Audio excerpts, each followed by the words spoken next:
Колеги, си стоям 2 сата.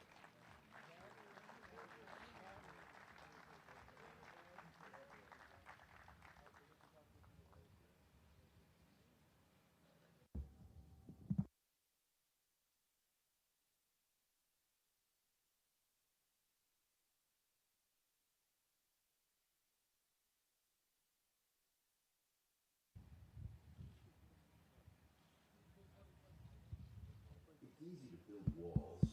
Anyone can do it. Just stick the objects, stones, bricks, cubes, chain links, on top of each other in a row, as high as desired.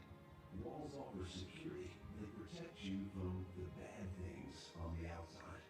The price paid for security is freedom for themselves.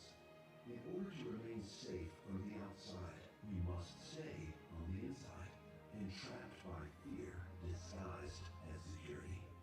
Segregating structures built to keep people or things apart. And with each wall goes more freedom. These are the things from which walls are built. Bridges, on the other hand, are not that easy. Connective structures. They bring people and things together. They unite. They require specific high-level skill sets. Geometry, physics, design, geology, construction. They require planning, scouting, favorable conditions, and strong collaboration. It takes courage to build a bridge.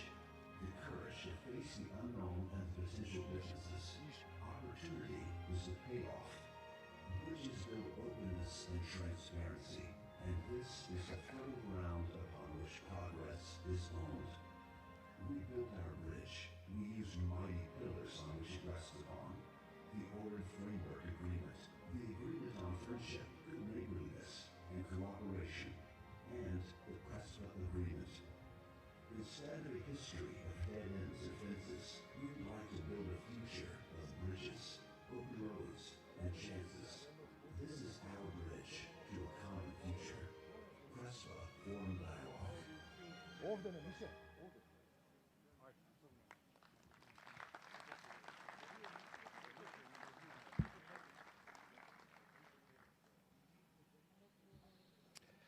Your Excellencies, ladies and gentlemen, distinguished guests, it's my pleasure to, and honor, of course, to announce and moderate such an important panel, prestigious panel, dedicated to the agreement that carries the name of my Prespa. The place from where I came yesterday here in Ohrid, and where this forum should have been held. Unfortunately, Prespa, as a 3 point, has been hostage for decades to deteriorated and sometimes tense relations between the countries that share the waters of this beautiful lake. The forum called Prespa is held in Ohrid today because until the 90s, the Prespa region was a war zone where the armies of Yugoslavia, Greece, and Albania crossed their swords, making the local civilians undesirable, and the place enough for building appropriate infrastructure to welcome such important guests. However, on Saturday, I had a wonderful day. It was just a celebration of signing of Prespa agreement 3 years later. I had a wonderful day because I was at the party attended by the artists from Greece, North Macedonia, and Albania. A party held on the beach where I, as a child, and all the civilians were forbidden to go. Today, that place becomes a platform from which young people from all over the region connect in a completely different political context that generates new energy necessary for the progress of the whole region. And it is the Prespa agreement that made this possible. My dream from the childhood became reality. So it's clear that what a pleasure is to be on a panel together with the architect of this agreement, as well with those who skillfully and wholeheartedly supported the process. So, respected Prime Minister Zoran Zaev, the floor is yours. But before I have just a short question. It's about friendship and politics. Is it possible, because we understand that you and Mr. Tsipras, through the process of Prespa, you become friends. So could you tell us a little bit more about the friendship in politics? Some say it's a real friendship, the others say it's interest. So few words about the friendship in politics. I'll talk in English. Take it. Just a moment, please. Yes, navistina. I am aware of all these stereotypes saying that there are no real friendships, that in politics there are no real friendships but only interests. However, in order to arrive at such an important solution such as the Prespa agreement, you need genuine friendship. So two issues are raised here. What, if not friendship, when you care genuinely about the partner with whom you negotiate, taking into consideration how your partner will explain the possible solution before his own public. On the other hand, your partner in negotiation also exerts due care how you will explain the offered solution to your public and institutions. It is friendship when you invest yourself in resolving issues that have created a wall between the two countries. And you have the feeling that you are living or creating better future for the generations to come, overcoming long year obstacle. So stereotypes are not the rule, and when you break certain stereotypes, very positive energy is released, nurturing the friendship and partnership between nations with the innate sense for helping and supporting each other. And people who can come in such agreements have friendships that will last that will last a lifetime. Now, if you allow me, I will officially open the Prespa Forum.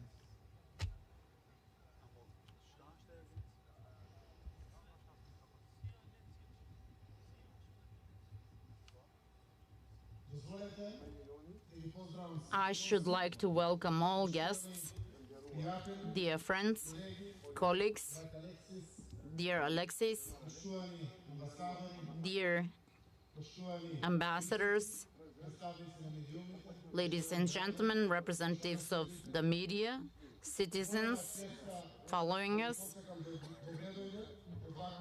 on media outlets. It is a great honor to welcome you here after 3 years since the conclusion of the Prespa agreement.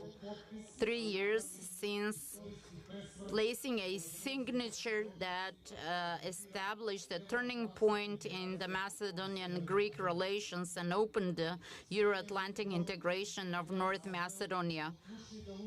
I'm happy that we have among us some of the key important people who had a decisive contribution to reaching this agreement. It is indeed a pleasant feeling to have such number of friends that were voiced supporters of all our endeavors. Thank you from the bottom of my heart for believing in us, and helping us find a solution, even at times when many said all alternatives have been and possibilities have been exhausted. Today, North Macedonia is an equal partner of the most powerful alliance in the world. We did show that changes are possible. We have transformed ourselves from a captured state into a success story. We have transformed our country of no freedom or limited freedom of the media while consolidating the democracy.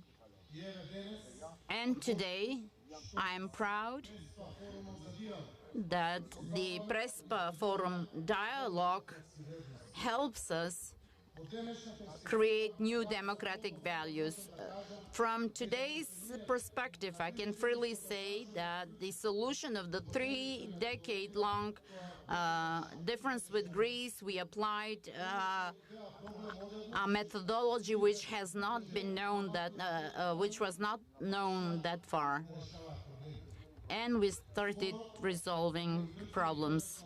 The difference between Greece and the then Republic of Macedonia was a precedent and necessitated finding a solution that was not known in the political relations. An innovative solution was needed, thinking outside the box. And we did come to a solution when everybody claimed that this is not possible. We put an end to a difference, to years of differences that raised a wall that prevented the development of friendly relations between two neighbors.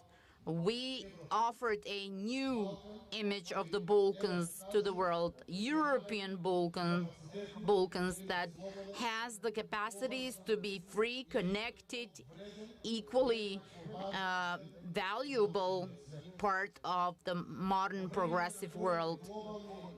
At times of great global turmoils,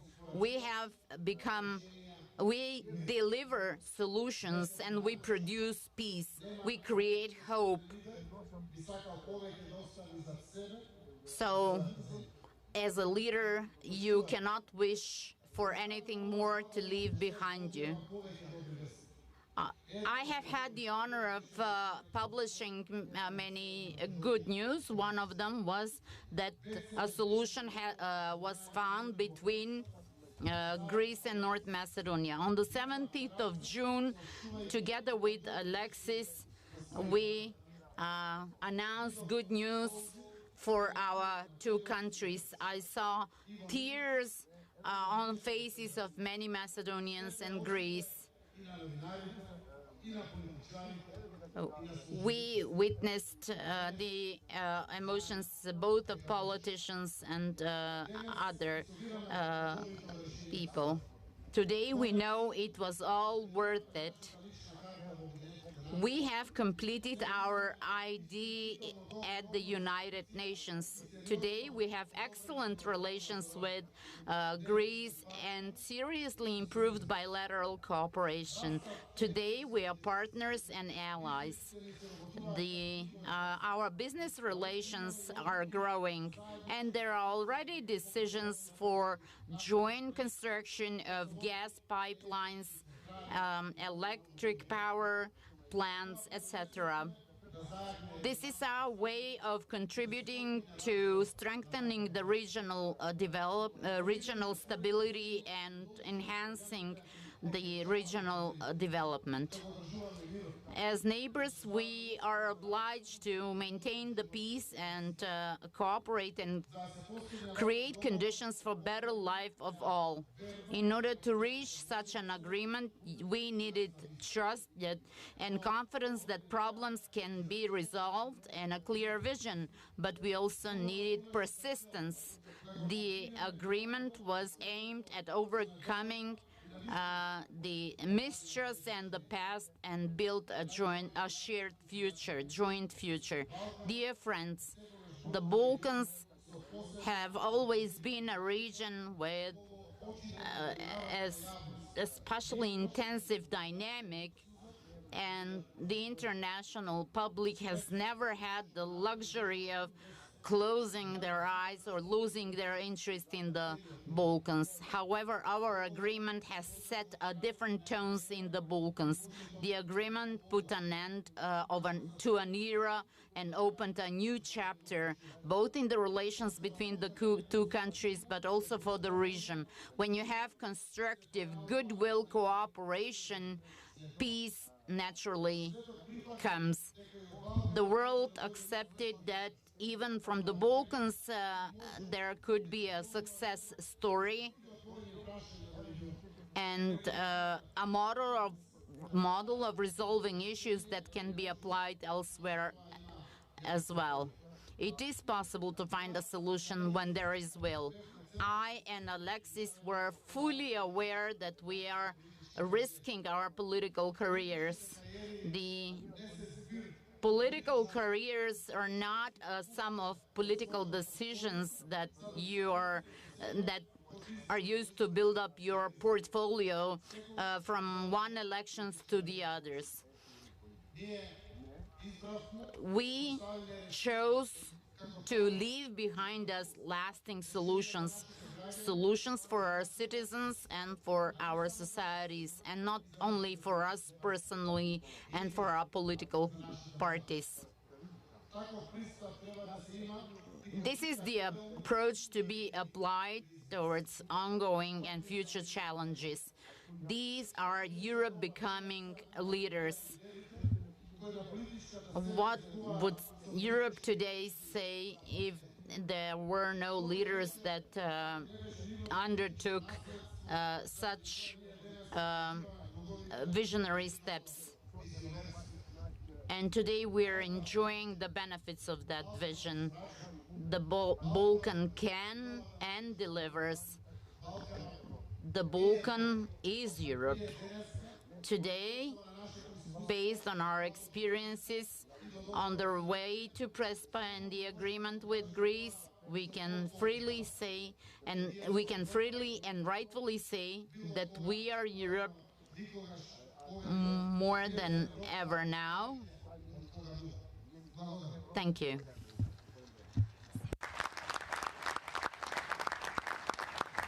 Thank you, Prime Minister Zaev. So now let me turn towards your friend, Mr. Tsipras.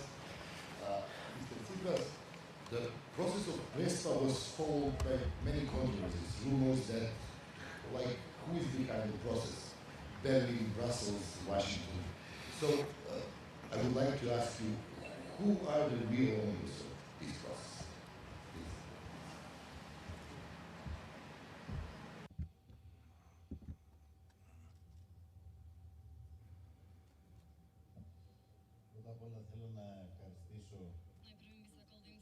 First of all, I should like to thank my friend Zoran Zaev for his invitation to be here today at the first forum of the Prespa Forum Dialogue, 3 years after the huge steps that we made together, a huge step that we made not only to resolve a huge problem between two countries, but also a step that sent out an enormous message to all other countries in the Balkans. 3 years before, we continued together.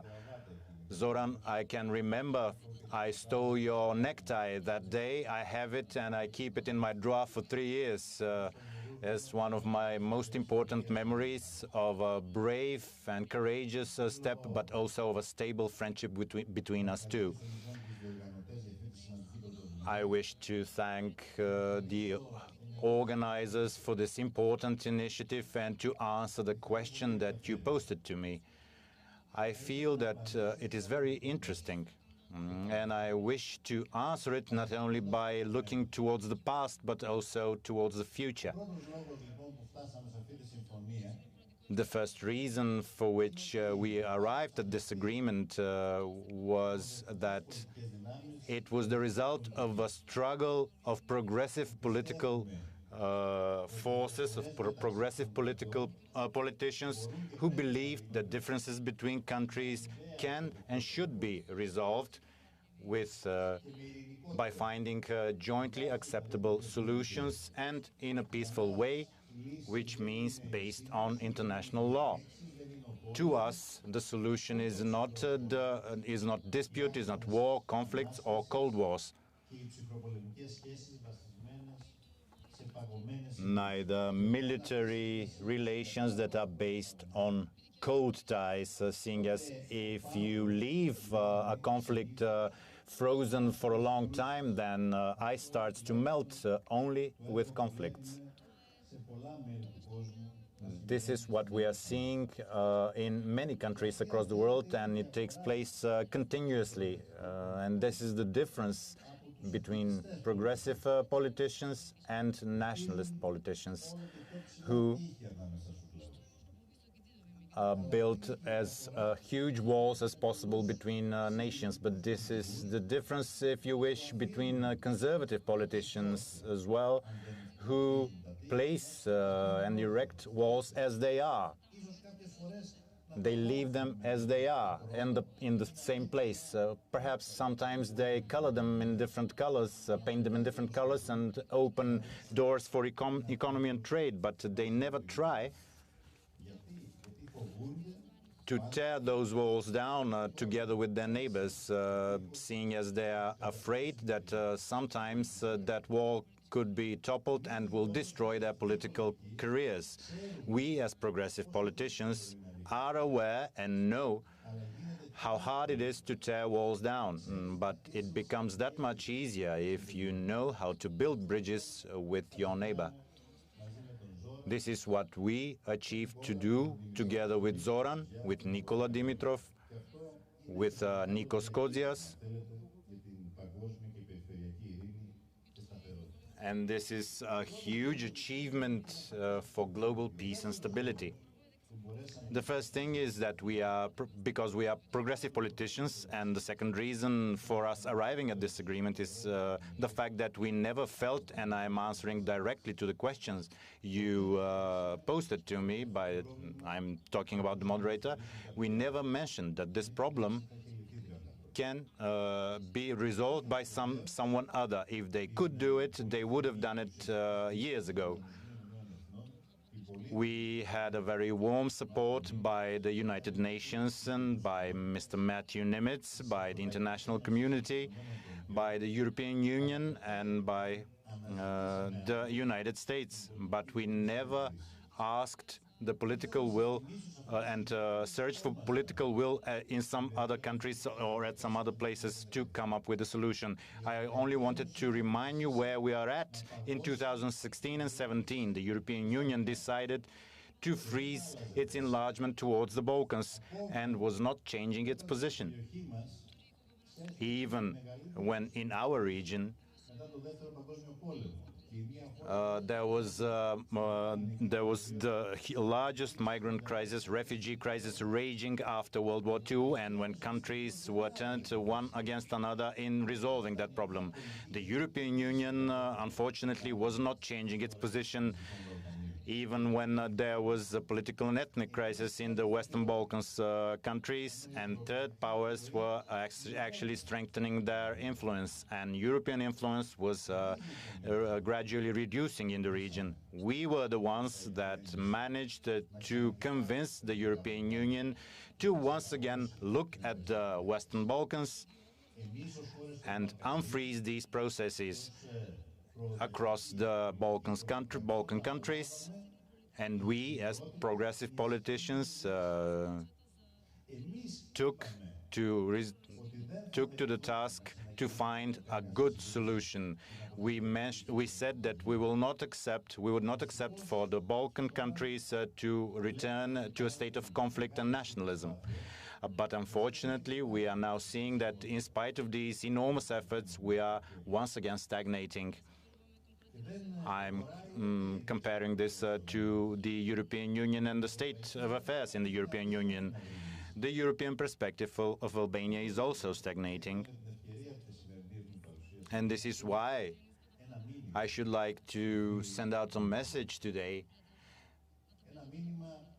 to our friend Bulgaria, to our friendly country Bulgaria, and to encourage Bulgaria to make this large step and huge leap I know very well how difficult it is to find solutions and exits from sensitive questions, but it is necessary for Bulgaria to make this difficult step together with North Macedonia, and for a visit to be conducted so that the process could be once again opened. It is necessary for Bulgaria to send out a message that it is part of the Balkans indeed, from the future of the Balkans, that we need to build it together and not one against another. And once again, I should like to send out another message that we need to find a joint solution to the Kosovo issue, which will be based on international law and would be far removed from nationalism. I wish to send out this message to the Kosovo Prime Minister, Mr. Kurti, who is a progressive politician, to continue the dialogue between Pristina and Belgrade with the support of all of us. Only through essential dialogue and cooperation we would be able to protect the interests of our peoples, of our nations. And this is, of course, the message from my friend Alexander Vucic. It is the same message to him. One of the reasons for this is the deficiencies existing within the European Union. It is not enough for the European Union to seek out new methods and methodologies, but it should advance its position based on international law, seeing as it will find itself in a position of deficiency within its neighborhood, of a lack of power within its neighborhood. So this is the answer to the question of who made the agreement. And I already mentioned listed the two important reasons for this agreement being realized: because we are progressive politicians and because we believed in our possibilities. The third reason, as funny as it sounds, has to do with our age. I and Zoran were in power in our countries at the ripe age of 40 only. So we are not only interested in today, of course, we are not interested at all in the past, but we are interested in the future, where our next generations, our children will live. The main key and third reason for this is that we arrived at the agreements because we look towards the future. Because it does not only relate to differences and reasons separating us, but to the foundations that are placed for a future based on friendship and cooperation. We would not have arrived here if we hadn't looked forward and looked only behind us. The people of North Macedonia, dear friends, dear lady friends, original steps were made in this respect and to this end, and I'm perhaps aware that what's happening now is quite difficult for you to digest, but what's important now is for us not to lose hope and not to lose trust among us. The implementation of the Prespa agreement should continue consistently, especially when in the naming of public institutions and the amendments to textbooks. The only way forward is to continue building the confidence amongst us, and of course this is the road forward so that the integration of North Macedonia could continue in the future. And this is the best possible answer to all those who are today enemies to this agreement, and this also relates to the nationalist powers who did not believe in this agreement and did not believe that we could arrive at such a solution. This also refers to all those who seeked out opportunities to hinder us and who did not believe in everything that we built, that we managed to build to this date. We should not give them free of charge services, and we should not use the agreement for temporary benefits.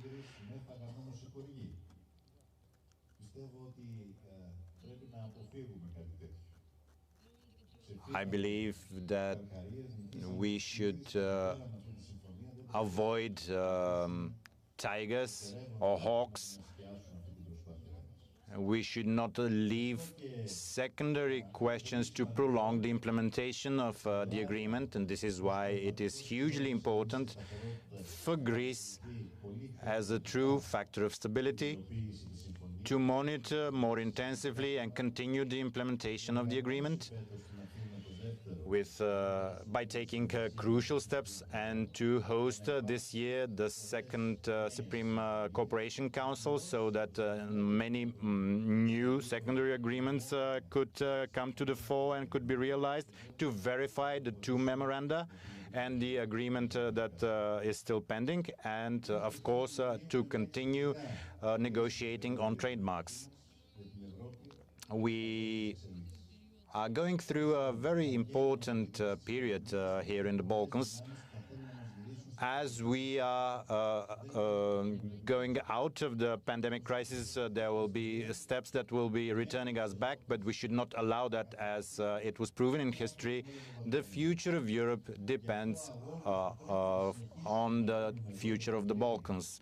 So that the fight that we need to continue doing is a fight for cooperation and perspectives that the Prespa agreement opened up for us, which is a very important struggle that we need to continue, and I'm sure that we'll continue to do together.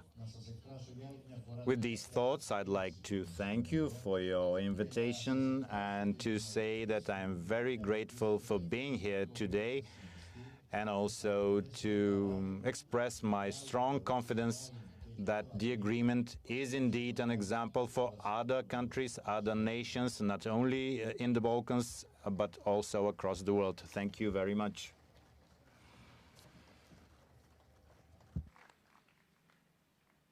Thank you, Mr. Tsipras. As a journalist with 30 years experience, if I search through my archive, I guess one name that will pop up is that of Mr. Nimitz, the most wanted and most trusted person by the journalists who closely followed the long-term process. Mr. Nimitz, we are all miss you. You are online.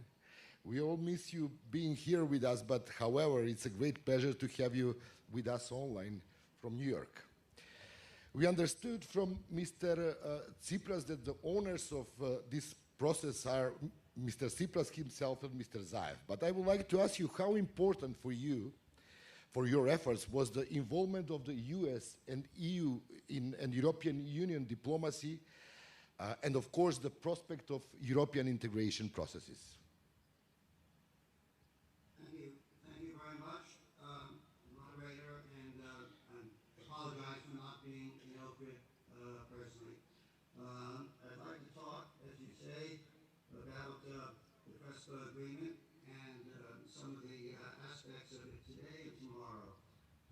First, we should recognize that Prespa resolved a unique dispute between two neighbors, but its broader significance, as Mr. Tsipras points out, is that it demonstrates what national leaders can do when they have positive thinking and have goodwill and the desire to finalize agreements with neighbors.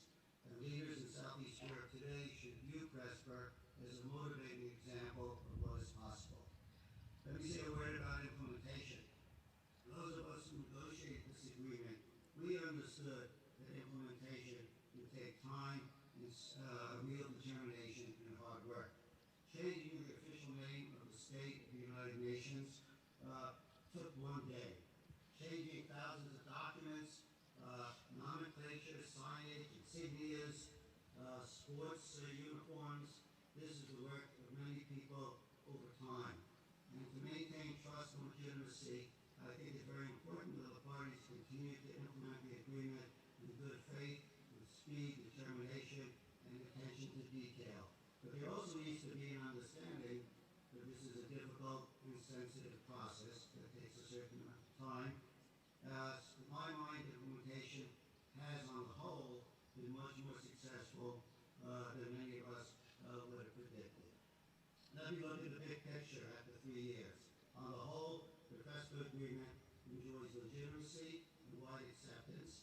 It's a positive example to neighboring states, not only in the Balkans, but throughout Europe and the world, that solutions to long-standing problems are possible. It's a driving force for active cooperation between Greece and North Macedonia. Nobody lost through this agreement, and I believe each party gained both a strategic partner and generated a greater sense of security for the region. Now, although Prespa, I think, was a success, but we have to face the fact that there are many stress points in Southeast Europe at the present time.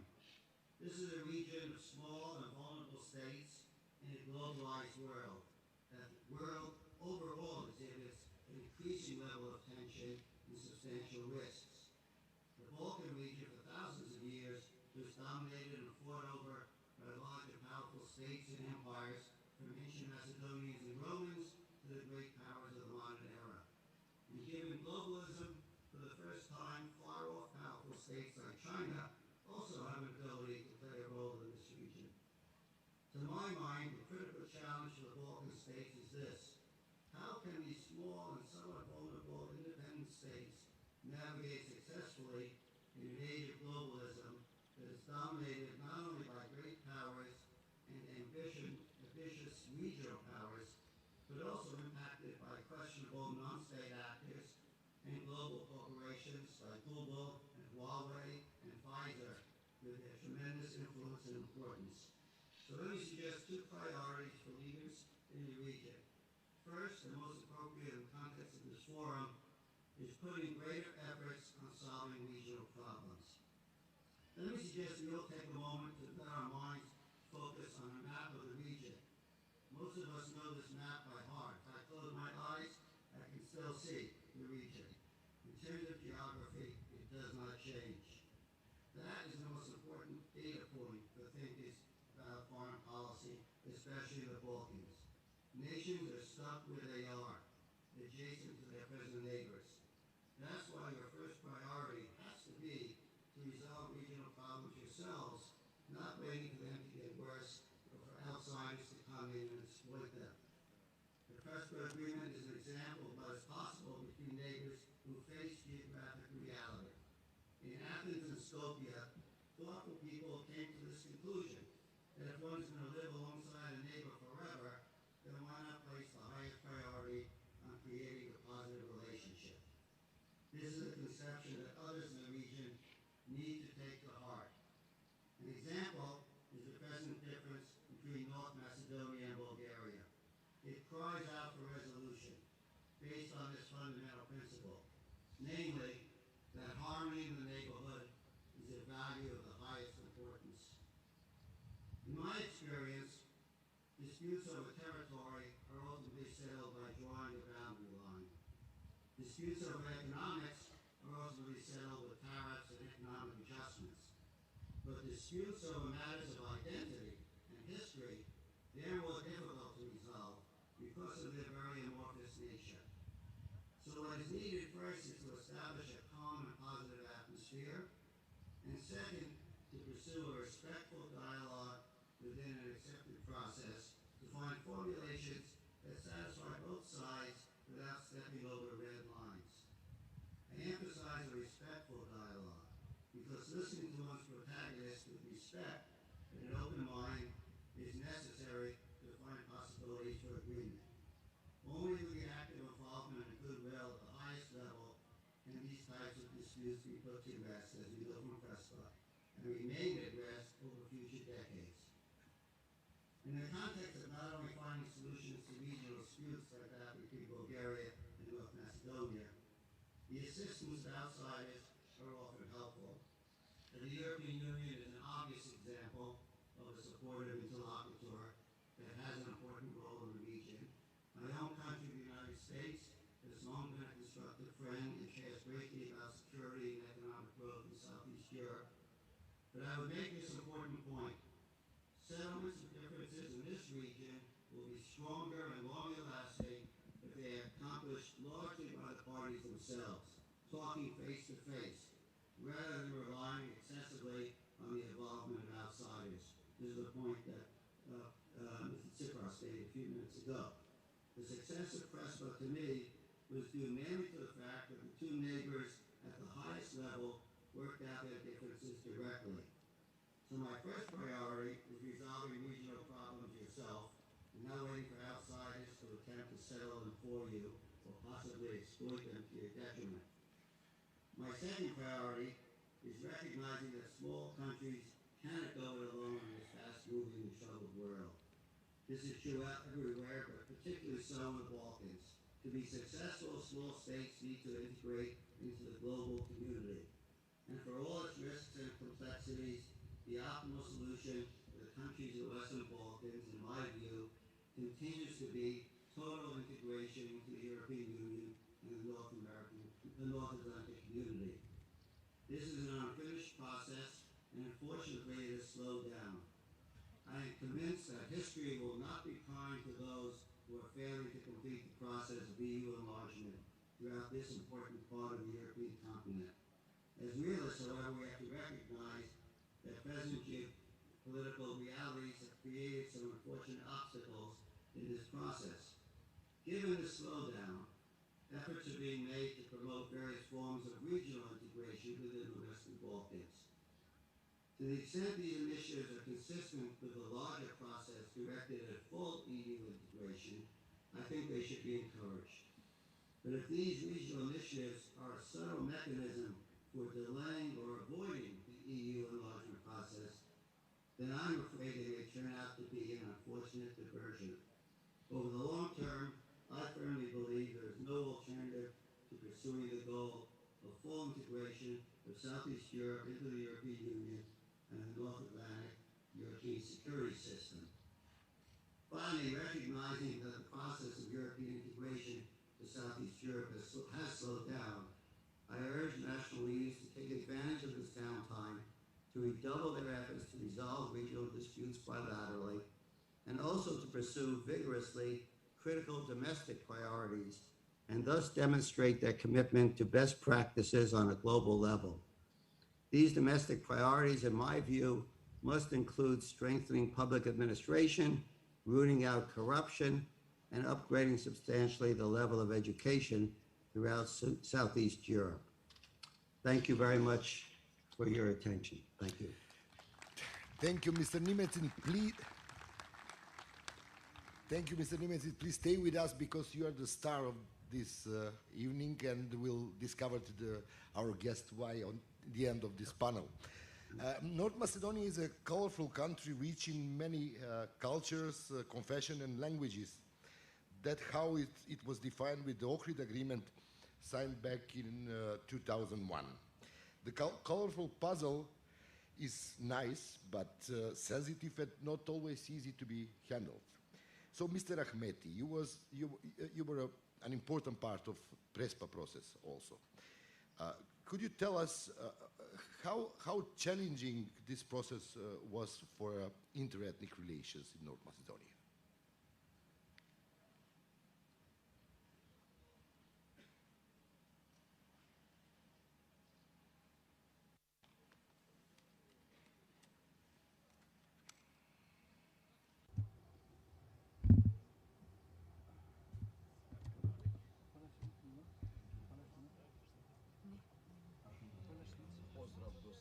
I would like to welcome all our friends.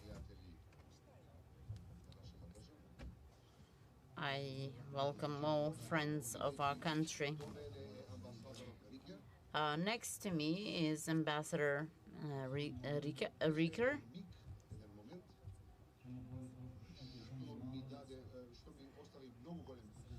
There was a moment that was greatly impressive for me. Ambassador Riker had an exceptional engagement in this country to close this problem, with a view to closing this issue. But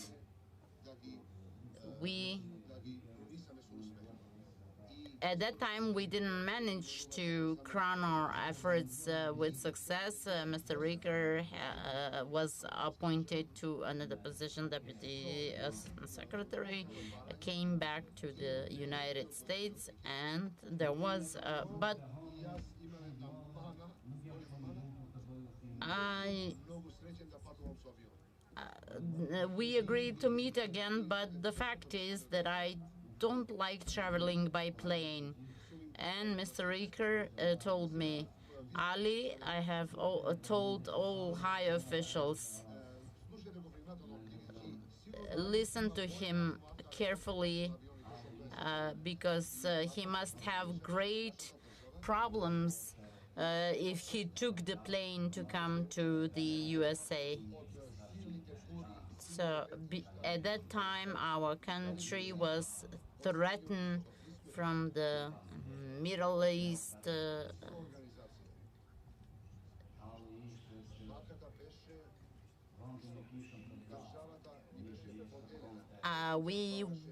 Our country was divided. We had part of the population demanding progress of the country and becoming part of the Euro-Atlantic structures in order to have a better future. And this made me gather my strength and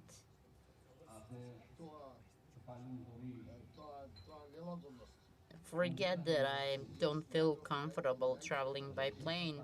And I was very well received at all meetings, and I got great support for the resolution of the problem.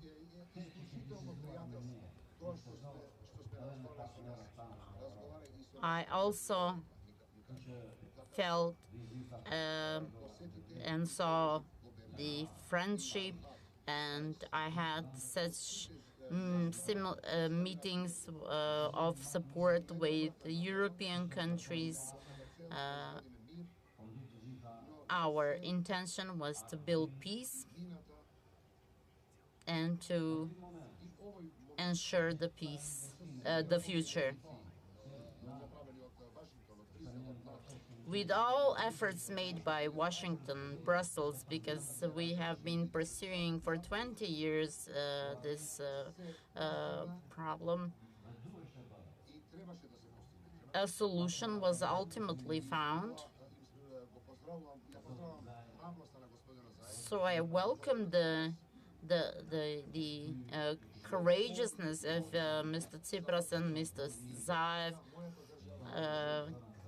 for putting an end to this problem. Today, our country is part of the NATO alliance. Our peace and stability have been strengthened. We have improved relations with neighbors. We have improved relations between and among ethnic communities in our country. This is an exceptional achievement, historic achievement. And this is how you make history. This is how developed countries have made their history. France and Germany made history in a similar way. Was it easy for France and Germany to reconciliate? No, it wasn't easy at all. Should we pursue reconciliation in the Western Balkans and follow this example set by the Prespa agreement? Yes, of course, but that demands courage. And in order to ensure a secure future, we need statesmen with determination. You cannot go forward if you go back to flames of disagreement and disputes of the past. Maybe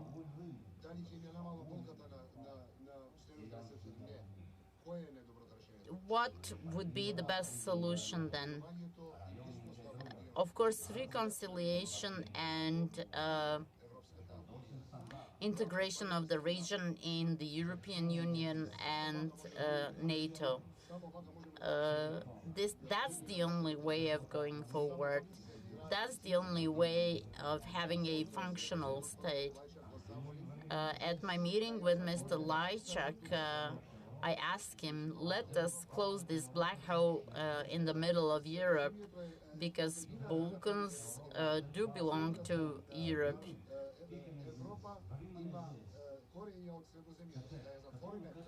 So let us close this black hole, because this black hole sucks in the entire crime from Europe. And crime does not recognize ethnic affiliation. Criminals function very well without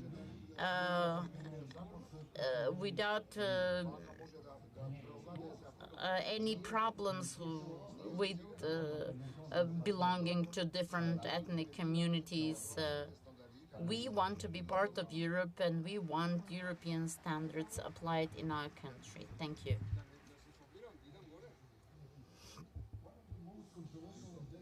The episode of the Prespa process happened in the Sobranie. Here with us we have President what are the lessons learned And the Jove per crimine, in this process? Bine, ha? Dobar. Da li беше това? Благодарам, Борян. Фалендери шум.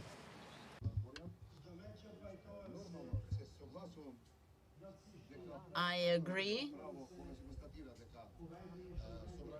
that the assembly was the place where we had the greatest challenges following the reached agreement in Prespa.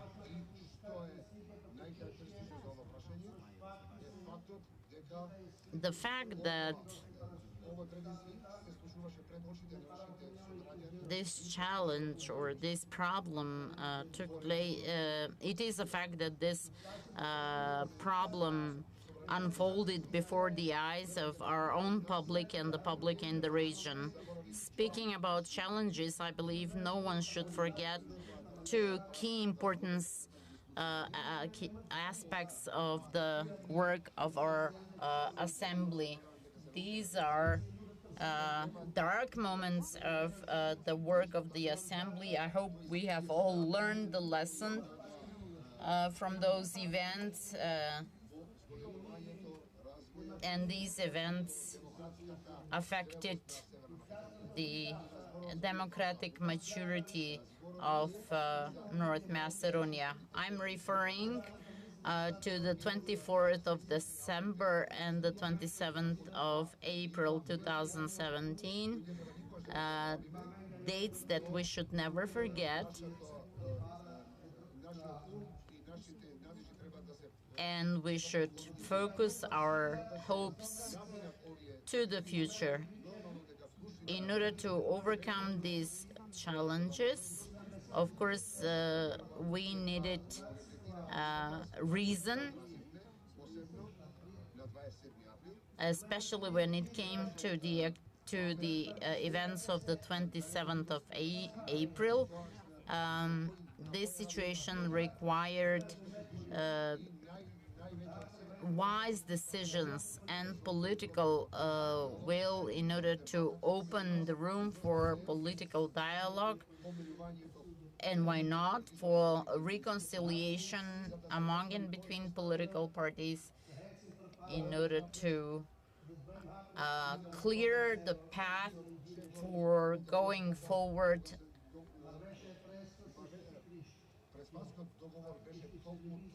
So the Prespa agreement was helped us to start moving and not be stagnant. So yes, those were challenging times and events.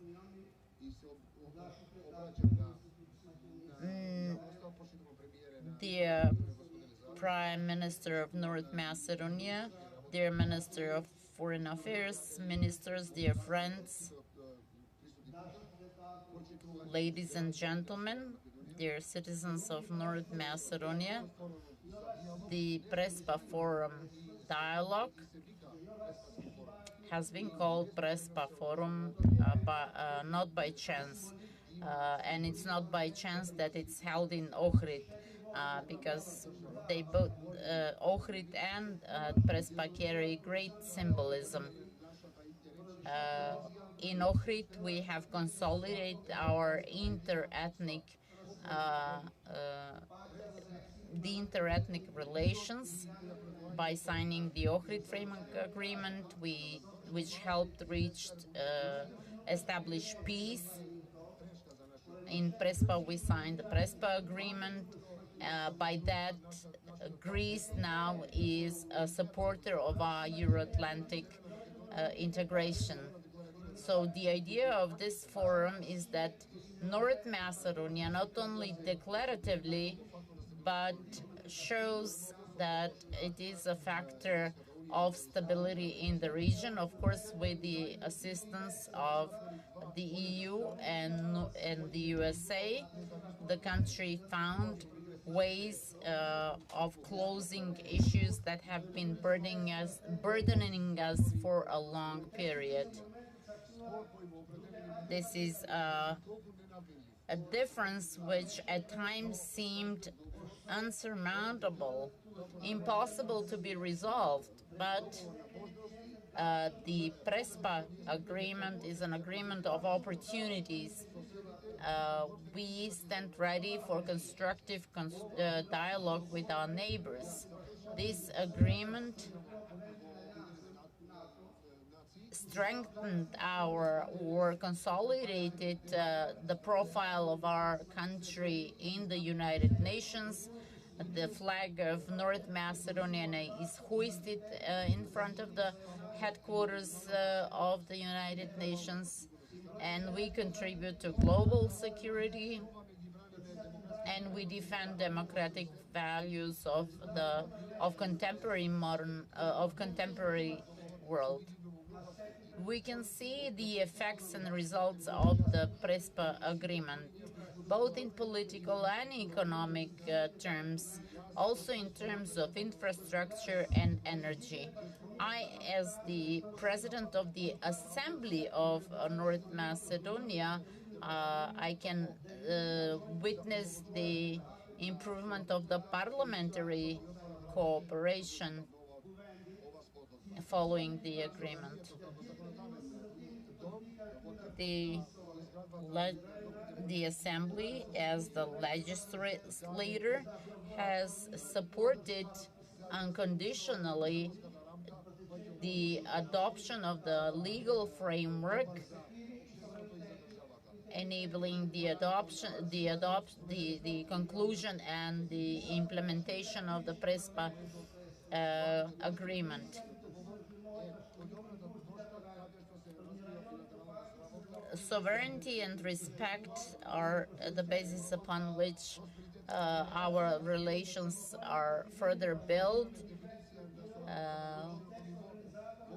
but we also promote our cooperation in the wider context as part of multilateral organizations such as the UN, the EU. The Ohrid Framework Agreement, as an efficient instrument for democratization of the country, helps preserve the inter-ethnic balance, introducing consensus in the decision-making processes. And it was shown in practice that both the Prespa Agreement and the Ohrid Framework Agreement are good examples that could be replicated, could be applied in other countries facing similar problems. They offer models to eliminate mistrust and enabling us to make a joint contribution to the further development of the region. I hope that the friendship treaty with Bulgaria will have similar effects, and I hope that Bulgaria will enable the start by changing its position will enable the start of the first intergovernmental conference marking the start of accession negotiations.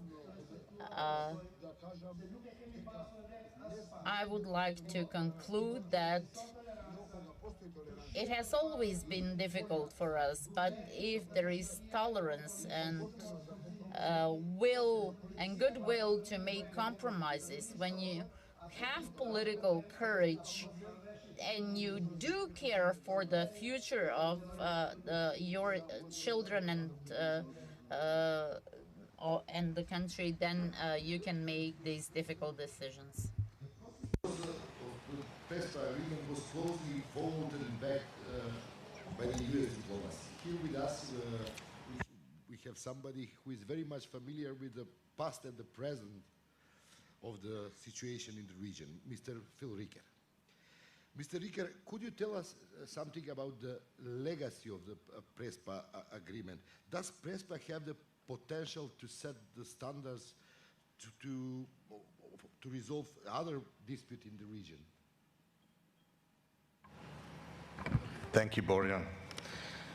It's truly a pleasure to be back here in beautiful Ohrid as we watch the sun go down among a group of such distinction, friends, colleagues. What a setting this is, as this year we observed the 20th anniversary of the Ohrid Framework Agreement and recognize that agreement as important to North Macedonia's progress and where it is today. I believe we are all keenly aware that some of the most important things, some of the things that leave the most enduring and positive impacts, are often the hardest things to do.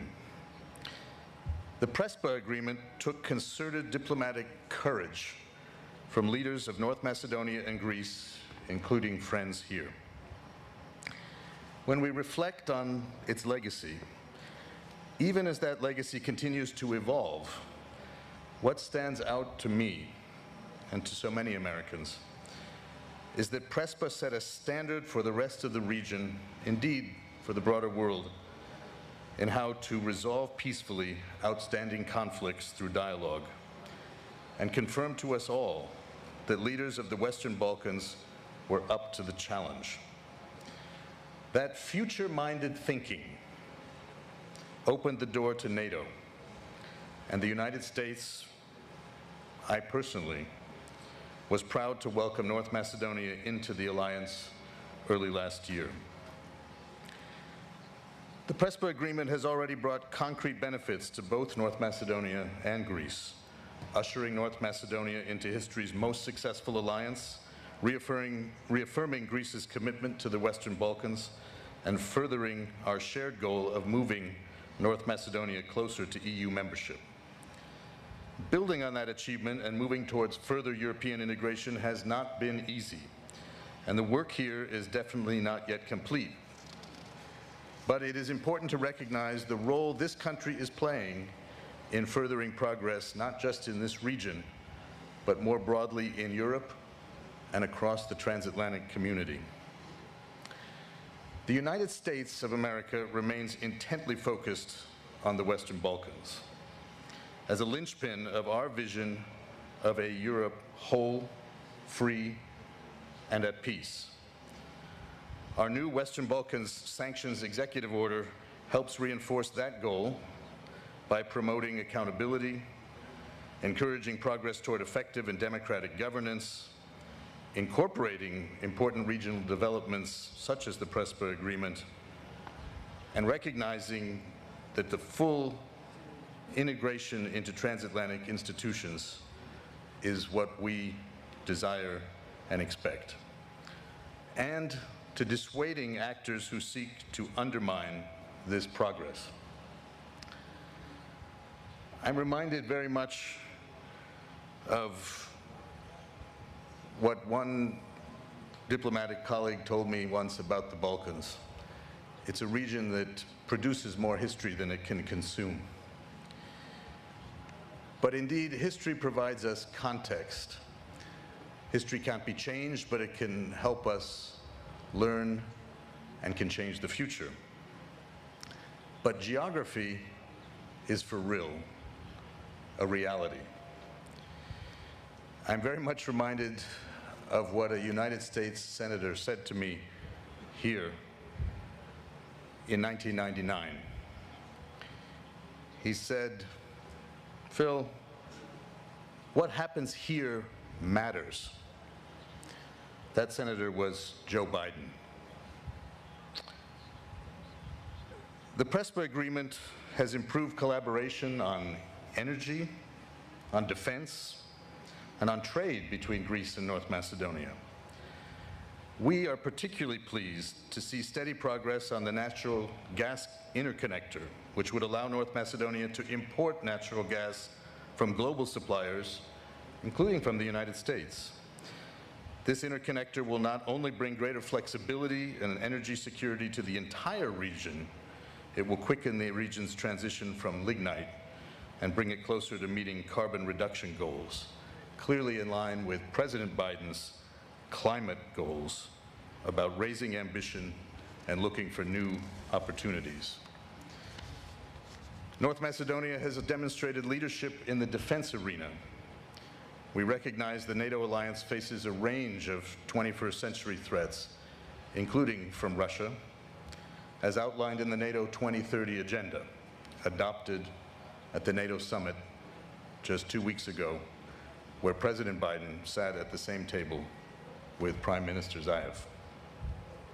As NATO's newest member, North Macedonia welcomed NATO allies and partners to the Krivolak training area for an impressive Decisive Strike 21 exercise in May, despite the challenges of executing such an event during a global pandemic.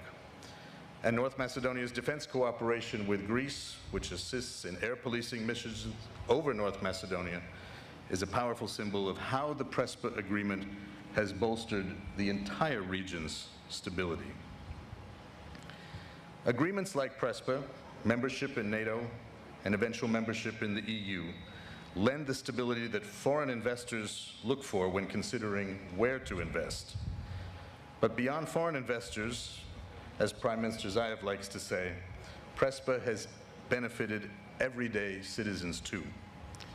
More Greek companies are investing in North Macedonia, participating in upcoming renewable energy auctions, putting forth proposals to link the country's energy markets, and investing in new manufacturing plants, all of which benefit North Macedonia in terms of job creation and knock-on benefits to consumers.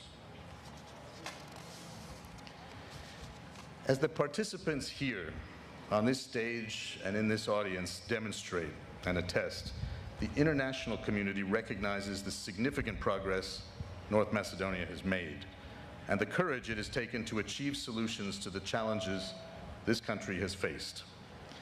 Much remains to be done, and the opening of EU accession talks is the beginning of a process that will require continued determination and commitment. We, President Biden, Secretary of State Blinken, we, the United States, are confident that North Macedonia can and will do all it takes, sustaining the pace of reforms, strengthening the rule of law, rooting out corruption, increasing transparency, to guarantee a peaceful and prosperous future for its people, and to anchor the stability of this region. President Biden has said many times, the United States is back, but we haven't left here. We're very much a part of this region, and please know that the United States will continue to stand by you as a partner, as an ally, and as a friend. Thank you.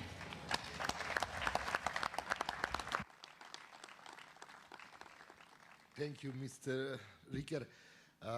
We have with us online Madam Mogherini. Madam Mogherini, I understand your difficult position very much, but let me remind you that you said 3 years ago that the Prespa agreement, quote, made all Europeans proud and that Prespa will be inspirations for others in the region. Now, after all that has happened, what is the follow-up on your statement made 3 years ago?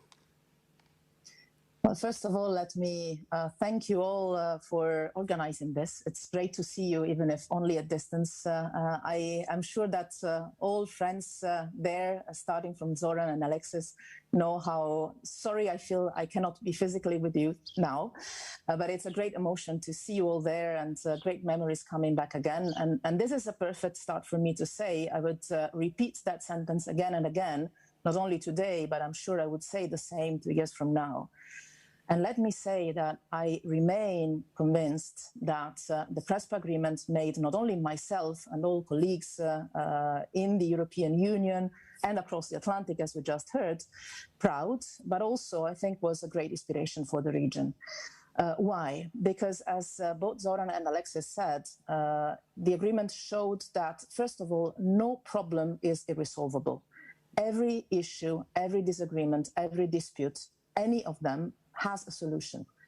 What is required is leadership, courage, determination, respect, which is something that is very much needed these times, I think also in the region, and the capacity, as both Zoran and Alexis mentioned, to look ahead and to worry more about the way in which you can deliver as a leader a sustainable way forward for your people and your region, rather than the next step in your electoral career. We all knew there were risks. We all knew that it was difficult. It is always difficult, but it's always possible. And I think the Prespa agreement was a great example from the region that, yes, the Balkans can deliver, and they did deliver, and that with the support of the European Union and the international community, even the most impossible things can happen. My favorite quote is Nelson Mandela's one, it always seems impossible until it's done. And it was the case in the case of the Prespa agreement. So I remain confident that the inspiration, the lesson that Prespa has given to all of us, I think, will continue to plant its seeds. At times, now I'm not in a difficult position, actually I might be in an easier position than others on that stage. At times I have regretted that not everybody is as inspired as they could have been by the steps that were courageously taken with the Prespa agreement. I think that inside the European Union sometimes we need to do a little bit more in terms of courage, determination and vision. And I am still convinced that this is a source of inspiration for other disputes and irresolved, for the moment, issues in the region, and also for relations in the region overall. But let me say another thing that I hear less and less in these times, and I am deeply convinced it is still very much in the interest of the European Union. And that is that that step that allowed, I believe, well, not only North Macedonia to enter the NATO family, but also allowed the way towards membership to the European Union to be opened. Let me mention here very clearly, and this will be no surprise for anybody that knows me a little bit, and that's many people down there, I'm still convinced that having the entire Western Balkans inside the European Union is a strategic interest of the European Union. And the sooner we do it, the better. Because the Balkans have shown that they can deliver. It is a regional interest in terms of security, in terms of economy, in terms of infrastructures, in terms of democracy and rule of law, with all the reforms package that go with that. And it is not enlargement anymore. My plea would be this: let's stop calling it enlargement. Let's start calling it unification, because this is what it's about.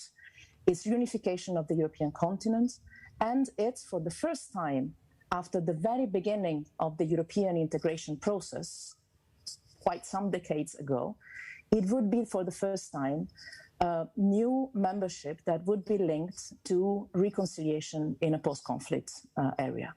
So it has a symbolism, and it has a political value, and it has a strategic and security interest that cannot be underestimated. And I really hope that inside the European Union, the same determination, courage, and vision that Alexis and Zoran showed exactly 3 years ago with the Prespa agreement will be shown also by the European leaders now. So now, in the months to come, in the years to come, but not too late, not too late. We cannot wait too much, I think.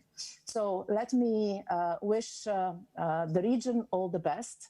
Let me also say that I was very proud not only to see the European Union, the international community, the United States, the United Nations coming together, but I was extremely proud to see the region coming together to support this agreement. I will always remember the meetings we had with the six all together, where we were sharing somehow the need to create an accompanying framework at the regional level for this agreement. I believe that this could be done also for other agreements to come in the region, equally strategically important.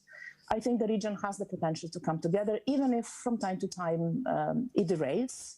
But the good thing of the Balkans is that it has an inner energy and an inner wisdom that at the latest moment possible comes out and shows the world that everything is possible for the better and not for the worse.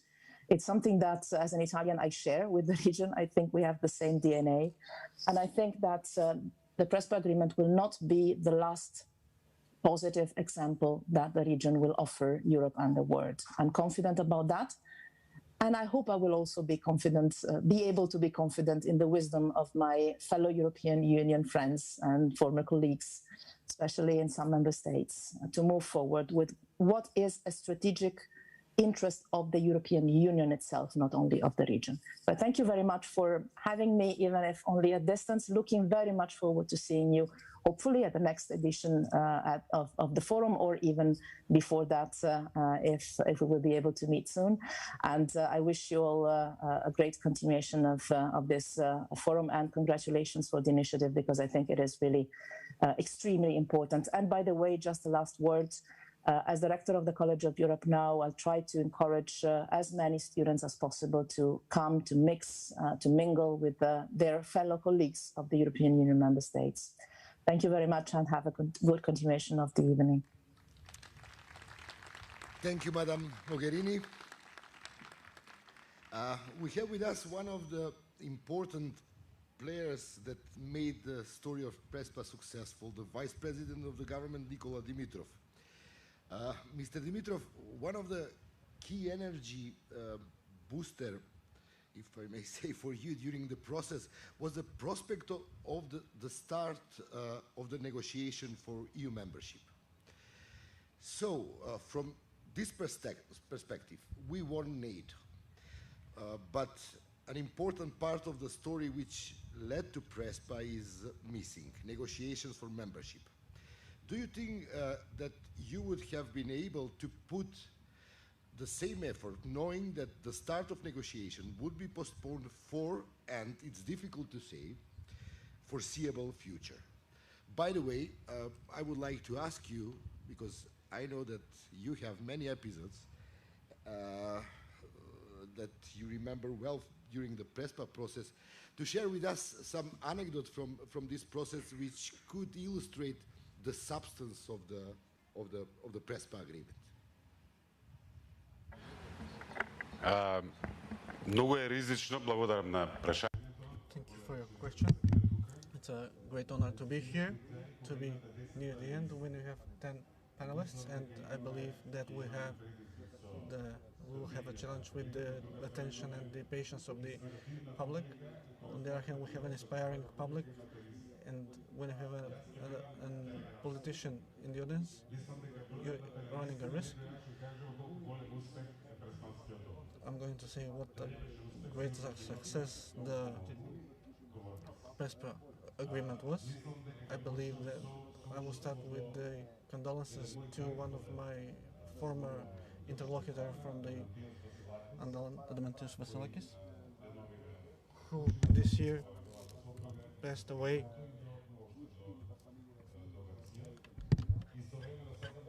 At the same time, I would like to welcome to greet my other interlocutor with whom we decided to raise the level of the negotiations, but not through special mediums. I believe that it would have been great he couldn't be here with us. I believe we would have a complete picture if we had the other signatory of the Prespa agreement. With Nikos, we had different episodes, various episodes. We started this was before the COVID pandemic, so the meeting started with the traditional hugging and kissing, three kisses for good luck, but more frequently they ended with angriness and yelling. Even mediator Matthew Nimitz had the experience of being the subject, experiencing and seeing this attitude. Even though I had one such situation today with the leaders that enabled all of this, with Alexis and Zoran, we mentioned Sumio, where the Greek mythology is located, because why the agency is called the agency, because when the king saw that the ship is coming with black sails, and thinking that his son died, he threw himself in the sea, and that is why it's called the agency. And I told Kotis, if we don't have progress here, I believe it will be time for us to throw ourselves in the sea. He said, Nicola, beware, I'm a very good swimmer, even though I look like this. Two serious points. The answer to your question will be at the end. I believe. First, I will say something that I told in Delphi, in the presence of the then Prime Minister Tsipras.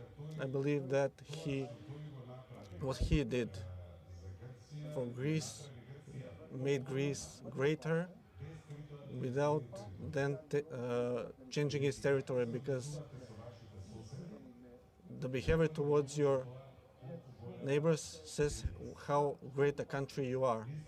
I believe that Greece gained a new alliance, and it grew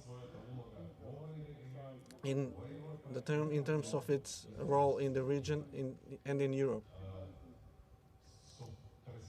With the Prespa agreement, because this was not inevitable, it happened because of leadership, and it was made of leadership.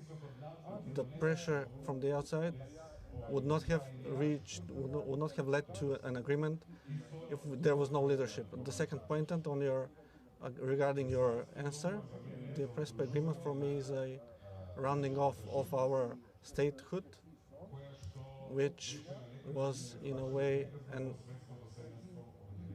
unfinished story within the United Nations, when we were called the former Yugoslav Republic of Macedonia, where we had, with resolutions of the UN Security Council, an obligation to overcome this, and this rounded off the issue of our statehood, and this is one. It enabled the NATO membership we received from our neighbors, which we considered as producers of problems. We gained friends and allies, and because we lost a generation because of this problem, waiting at the doors of the European Union, we believe that European Union will open its doors. However, it does not depend only on us. We did everything that we could, and now it's the time. Those great words that the Prespa agreement had as an inspiration for the region, as a great success of Europe, as a triumph of diplomacy, to be translated into concrete steps, because the European Union will send out a message not only to our two states, but to the entire region, whether it is worth it to invest a political capital when you rely on European promises. We heard many times, you deliver and we will deliver. So we delivered. The responsibility of the European Union to deliver, regardless of the fact that this is a complex organism of 27 member states. However, they must find a way to deliver, because it is dangerous when the words will remain empty. Thank you.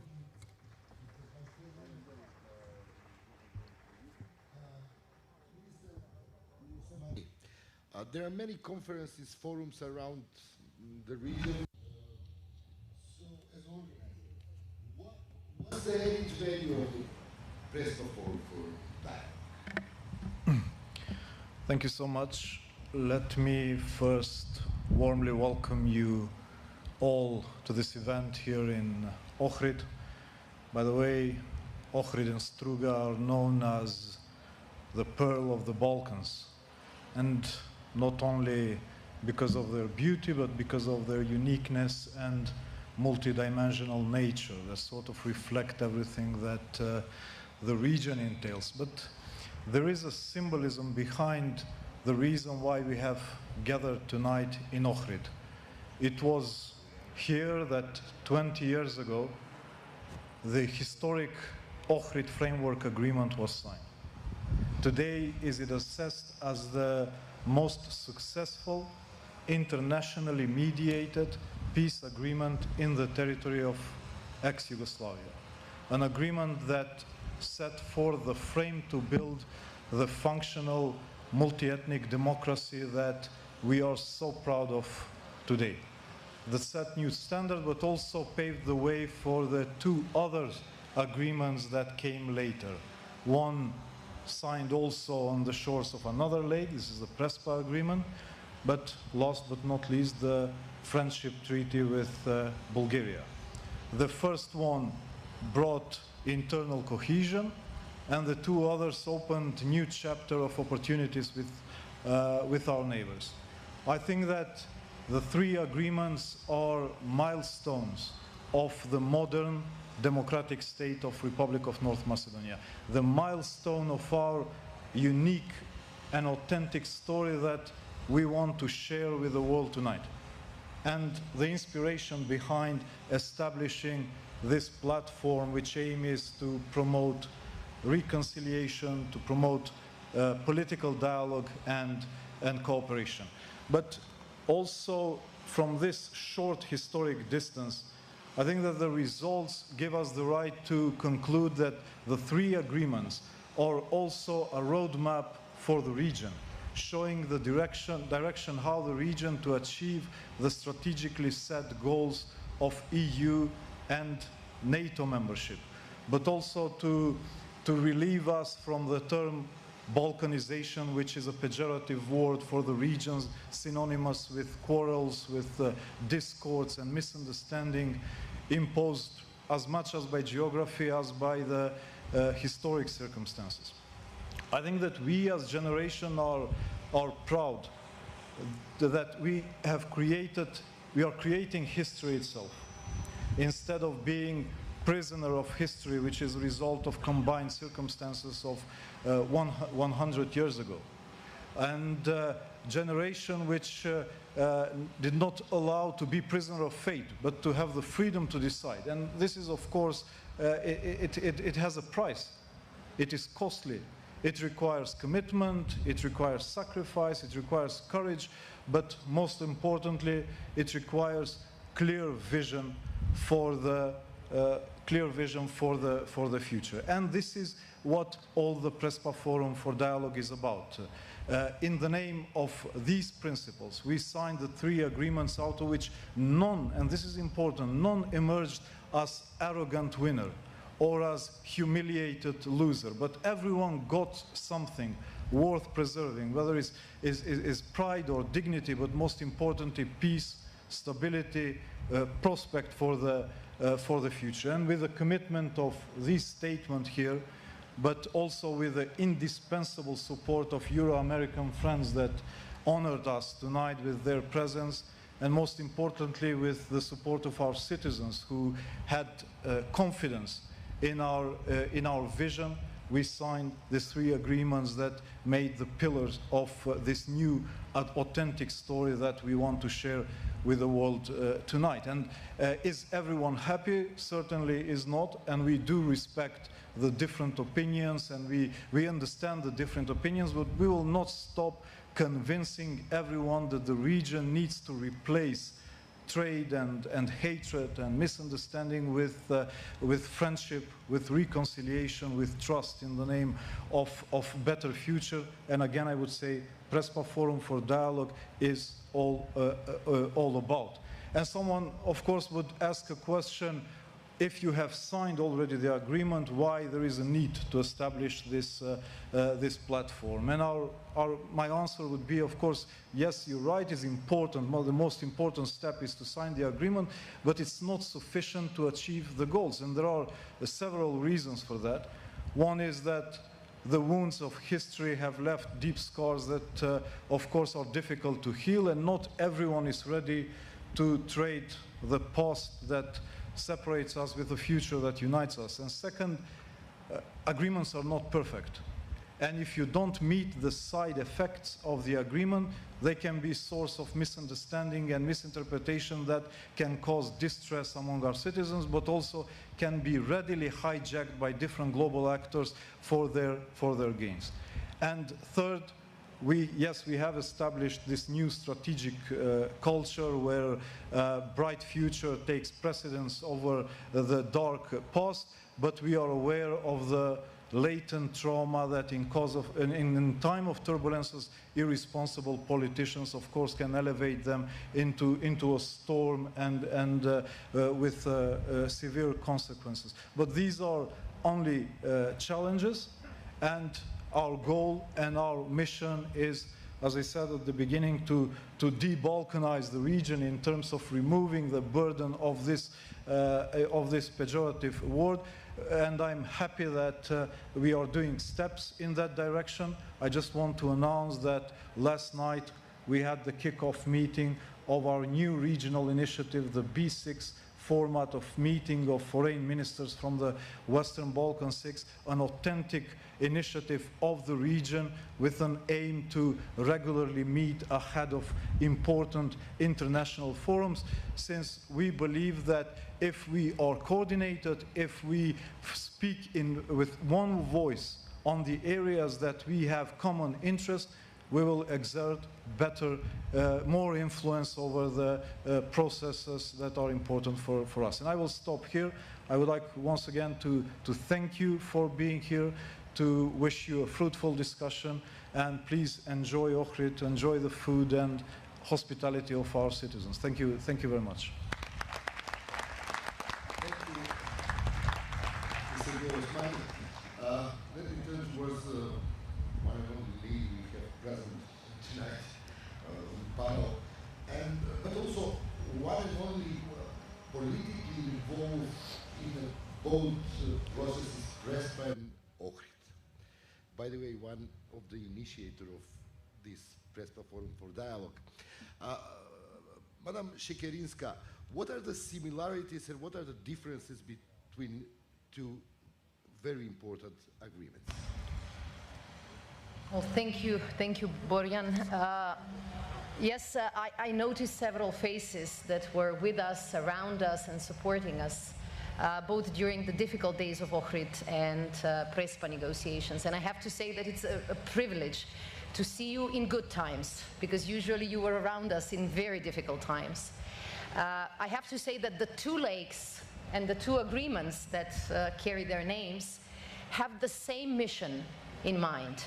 And this was the creation of a functioning multi-ethnic democracy integrated in Europe and NATO, in the European Union and NATO. And although we are marking the 20th anniversary of the Ohrid Agreement, the 30th anniversary of our independence as a nation, and the 3rd anniversary of Prespa Agreement, we have to say that a lot of our accomplishments were in the foundations of the two agreements. And I think that the two agreements have lots of similarities. First, they were so difficult, they were so unpredictable, but they were in the same time lifesaver for our country. Can you imagine, what this country looked back in 2001, when we have actually asked NATO to come and intervene in order to safeguard our stability and our unity? So can you imagine 20 years afterwards, we are a nation member of NATO, of the same alliance, because of Ohrid and because of Prespa. And to add on this, after 30 years of turbulent relationship with Greece, to have Greek airplanes air patrolling our skies this is a major accomplishment. And I know that challenging times are ahead of us, but we need to appreciate progress to be able to recreate progress again. The second similarity between Ohrid and Prespa is that it was clearly an event that took us by surprise, and clearly no one expected a successful outcome. And this is why maybe it was easier for all the leaders to negotiate without the pressure of expectations, because the expectations were very low. It was a lonely road. Most of the people who were supporting Ohrid and Prespa were severely criticized within our public. The easy thing to do those days was to oppose the agreements, to say that they will not work, to create fear that the other side will not perform. I cannot recall the many discussions that we have had with our supporters saying, at the end of the day, the Greeks will not follow through. And I'm sure that Alexis and his team had the same. But it was a road less traveled, but I think that both Ohrid and Prespa show that the really important decisions are always taken by people who dare to take unpopular decisions. And this is probably the big lesson from both of them. There is one big difference, though, and I think several people have mentioned it. Ohrid Agreement was severely international product. We have negotiated, we have contributed, there were lots of fights, but in essence, the framework, the content was very much influenced by international factors. I think the big success of this region is that Prespa Agreement is really a homemade, a region-made document, and it speaks volumes of the progress that the countries and the regions have made. Nicola reminded me of Greek methodology. I have to admit that I was really, really fascinated by Greek methodology most of my childhood years. And I remember, I was, of course, I always had my favorites, and one of them was definitely the goddess of Athena. And I remember that she was seen as someone who is brave and courageous and ready to fight, but stronger than the god of war, Ares, because she was always interested in trying to find a solution first, and then if that doesn't work, go to war. And I think this was the logic, this was the emotion and the rationale that led the leaders to first try and solve the problem that was stuck and that we got so used to having. Finally, let me say that Balkan disputes and our disputes have always resembled a bit the Rubik's Cube. You think you have it. You know, you will make the blue color, and then you will go to the orange, and then on the third color, something will go wrong. We have always needed all things to be in unison. We always needed all the stars to be aligned in order for the agreement to work. We needed Greece, we needed North Macedonia, we needed internationals, both EU and the US, for the agreements to work. And this is why I do believe that we shouldn't underestimate the risks of continued implementation of Prespa, just as we couldn't underestimate the risks of implementing Ohrid. The signing is the beginning, and then the really difficult work starts. I do believe that the Prespa Agreement implementation, which has been mentioned by many people, requires a European context. I remember when we were at the end of the negotiations, NATO had its issues, and there were lots of doubts about the alliance and about the future. We took a leap of faith, and we believed that it will bring us to membership. And fortunately, it worked. And we can say that this is a success that united us. But I do believe that Prespa needs Europe as well. And I have heard many times in the last 2 years especially, it is not a question of if, it is only a question of when. But if I'm honest, I'll have to say that I've grown old listening to the same sentence because the process has been going too long. And in the word of Keynes, in the long run, we're all dead, right? So the time has come. We have taken our leap of faith, and for the first time, we have delivered with a lot of leadership and a lot of enthusiasm and knowledge. And I do believe that Europe will seize its own success and will allow us to continue implementing both Ohrid and Prespa and lots of other demanding reforms by sending a powerful message to all the other countries in the region that working hard and making difficult, courageous, and necessary decisions pays off. Thank you. Thank you very much, Miliska.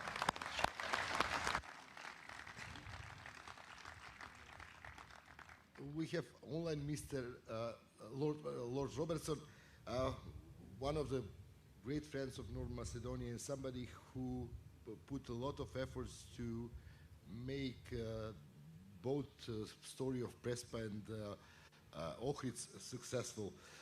Lord Robertson, having in mind your long-standing experience in the international politics, do you think that if North Macedonia still isolates from European integration, it could put in danger both Ohrid and Prespa agreement? Well, first of all, Mr. Moderator, can I thank you for the invitation? I'm really sorry that the deadly virus has prevented me from being with you in Ohrid this evening, but I hope at some point we'll be able to travel freely again, and I look forward to meeting up with so many friends in the region. Your question is an interesting one. I'm reminded, having listened to all the speeches so far, of one minister who I met coming out of a meeting, I think it was the Western European Union, and he said, George, he said, everything has been said, but not yet by everyone. And the British House of Lords equivalent of that is everything has been said, but not yet by me. So I'm going to try and avoid that trap and not go over so much of the ground that has been so well covered earlier in this evening's event. I don't think that the Ohrid Agreement and the Prespa Agreement are in any danger. Indeed, as the Minister of Defence has just said, these two agreements are quite remarkable signposts for the rest of Europe, not just for the Western Balkans, for which I worry a lot these days, but it's a signpost of how courage and calculated intervention can make a difference to what appear to be unreconcilable problems. And one of the great victories, I think, for the people of North Macedonia is in these last couple of years, they have wiped the word firearm from every map in the world.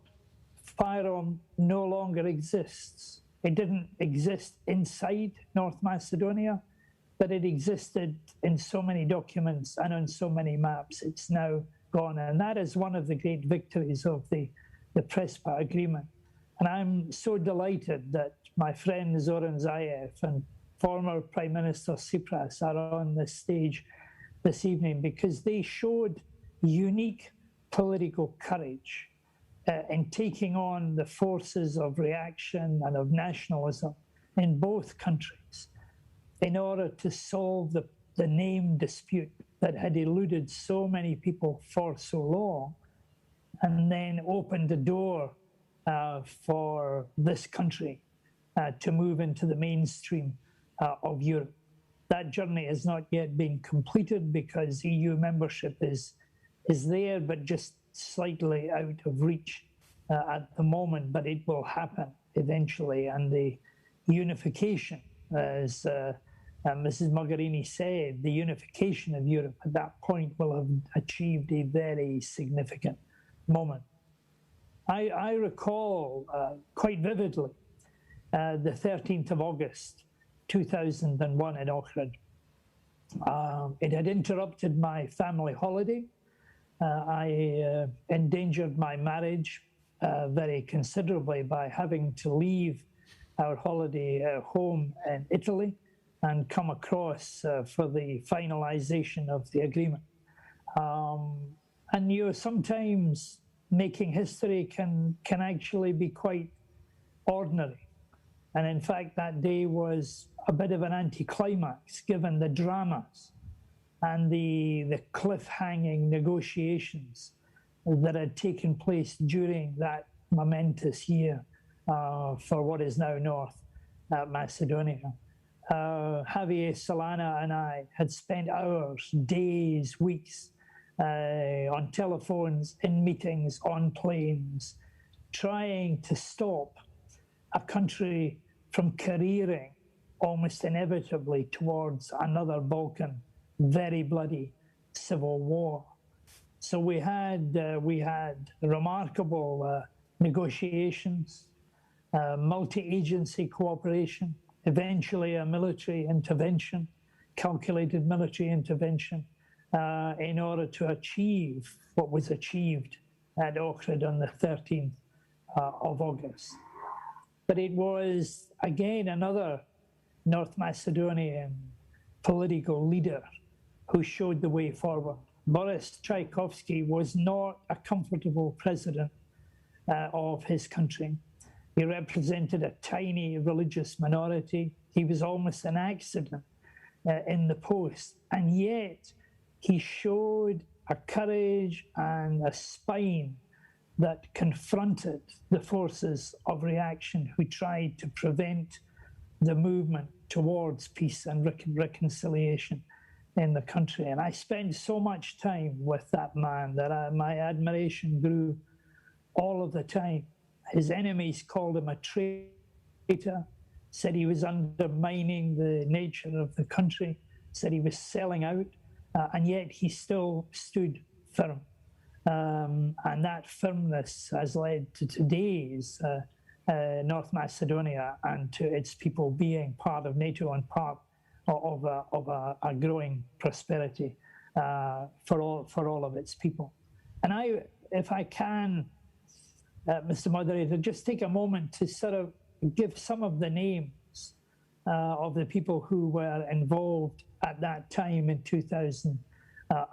Javier Solana, Mircea Joana, Alan Leroy, who is on the platform this evening, Ambassador Ife, Ambassador Biegman, Ambassador Peter Feit, Mark Leahy, who came down on my instructions to Skopje to help the president, Michel Sula in my private office, Mr. Ambassador Pardieu, Ambassador Leotard, General White Spunner, who led the intervention force that disarmed the insurgency, General Ralston, who was SACEUR at the time, and John Day, who was my chief of staff. And they interacted at that time in that incredible year with Boris Tchaikovsky, with Mrs.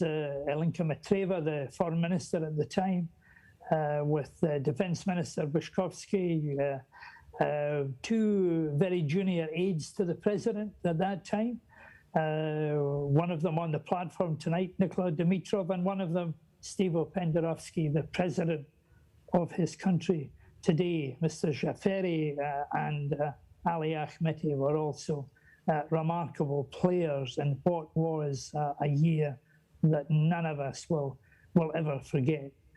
Inventive diplomacy, interagency, cooperation, decisive and early involvement, all led up to the Ohrid Agreement and to the basis of a multi-ethnic democratic country as well.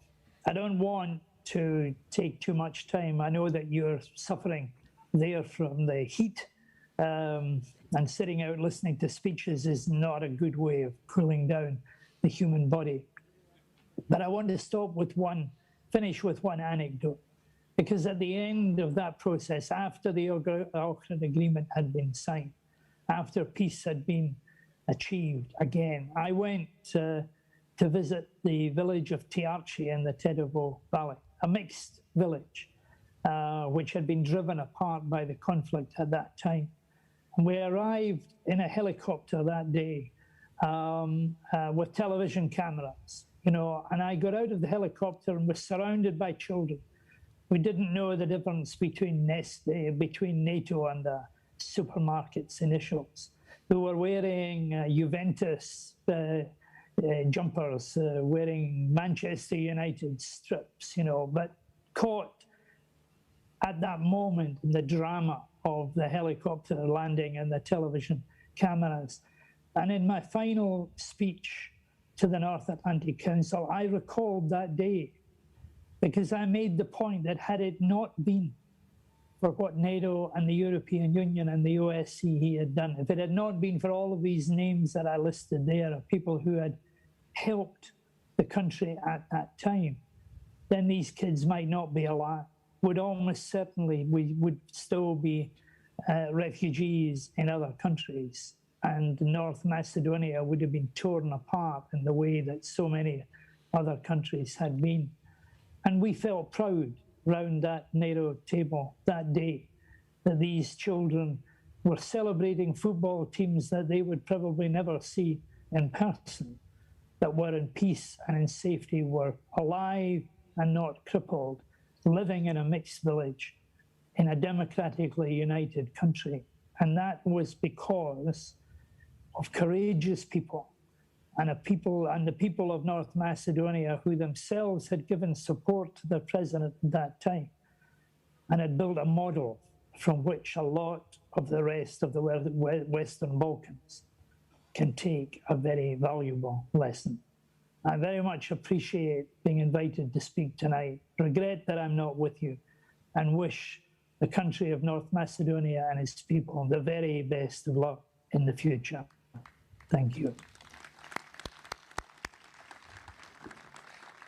Thank you very much, Lord Robertson, and thank you to mention late President Trajkovski that we miss, I think, very much nowadays on our political scene in North Macedonia. The only representative from European Commission here with us is, I think it's a good one, is the Commissioner Hahn. A good friend of our country, but also somebody who played an important role on the road to Prespa. Mr. Commissioner, how to keep alive the leverage of the European Union if the European Union is not able to deliver their promises? Thank you very much, and thank you for this friendly introduction. But I was well prepared coming here because it was the generosity of your president giving me a lift from Zagreb. But not only a lift, he offered me also, in order to be well prepared, a glass of whiskey, but as a real European, I put some water into it in order to be still crystal clear coming to you. But indeed, first I would like to say I'm so happy to see so many veterans from the different agreements. And if I may say, I would also include in all these agreements the prisoner agreement, because this was really homemade inside the country, and actually it was the precondition for having finally the good neighborly agreement and also Prespa, and in the future even more. So I think this country is, so to say, an example how quasi agreement by agreement you end up at heaven. It will still take some time, but in Europe, you know, we have one of these ancient saying, aspera et astra, which means at the bumpy road to heaven. And maybe this specific bumpy road has also some curves, yeah? So you not always know what is around the corner. There are always some surprises, but I think at the end of the day, we will remove all the stumbling blocks and rocks. But let me say a few words a little bit on the spirit of Prespa, because I think it's also so important for us, the Europeans. First, it's a fantastic example of how to settle a dispute. It was already said about all this leadership, but we should keep in mind also on a global scale. I'm not aware about many disputes which have been settled. And sometimes, don't be misunderstood and not see me as very cynical. Sometimes I have the feeling many conflicts which could be more or less easily resolved are not resolved, because otherwise the actors would disappear and would not be, so to say, anymore at an international attention. Here there was a clear commitment to arrive, and I have to say, finally, of course it took many years, but finally it was rather fast achieved. Second, and this is very important also for the region, it was a very important signal that a fair compromise is possible. Why I'm saying this? Here, in many, many negotiations in the region, I have experienced a feeling of black and white. Either you are the winner or you are the loser. There's nothing in between. But real life, and so to say, in particular, one of the essence of democracy is to have a fair deal, to have a fair compromise which only knows winners. And this was exactly what was achieved here. And we should not underestimate the example also for the whole region. And this leads me to the, so to say, next point, the relevance for the region. I used to say there is something like a healthy jealousy in the region. So if somebody is achieving something or successful, the others would like to join. And I have sensed after the Prespa agreement, there was a push, there was a new dynamic in the region. Unfortunately, and Europe is not unguilty on this, we have lost this momentum a little bit. But what you have lost, you can find again. And this is what we will try to do, and I hope once the pandemic is over, we can really focus on what is necessary, what is important for the future. Yeah, I can understand your disappointment, sometimes desperation, but believe me, as a European official, I have very often similar feelings. And I know we Europeans are not always easy, but one has to acknowledge we are also not easy to ourselves. So in that respect, there is a, let's say, a fair treatment to everybody. But nevertheless, we always try at the end to deliver. And I think there's also something on a very serious note. Sometimes it's so to say, not seen, but we always want to create something. We want to create something positive. We want to create something sustainable, and we want to create something which is an improvement for people, because particularly here in the region, people deserve it. So we appear very often as a demandeur, different to other players in the region, which pretend to offer something, but very often after this offer there is also a demand. And I don't want to speak that much about vaccination, and we also have not always been performed perfectly, to put it mildly. But we as Europeans have never stopped exporting vaccines. We were one of the founders of COVAX, and we are delivering vaccines not only to North Macedonia and other countries. We are not attaching any political strings to it. You can criticize us, and we will not stop delivering vaccines. And this is the huge difference to others. And in that respect, I don't ask for patience. You have shown so much patience. But I wouldn't say the reason why I have accepted a certain mandate was to conclude what we have started here. But nevertheless, to a certain extent, it was a very strong motivation. And I'm also here as a real and true friend. And believe me, what we have started, we will conclude. And we don't know exactly the date, but there is no alternative. There's only a European perspective. We have to work on it. And actually, I'm deeply convinced once North Macedonia is negotiating. You are very soon again what you have been already in 2005, best pupil in the class. You will very soon be again the best pupil in the class in the region, and this will trigger that kind of dynamism we need in order to achieve what Federica has said, the unification of Europe, which I always consider as the final cornerstone of what started 30 years ago with the fall of the Iron Curtain. And in that respect,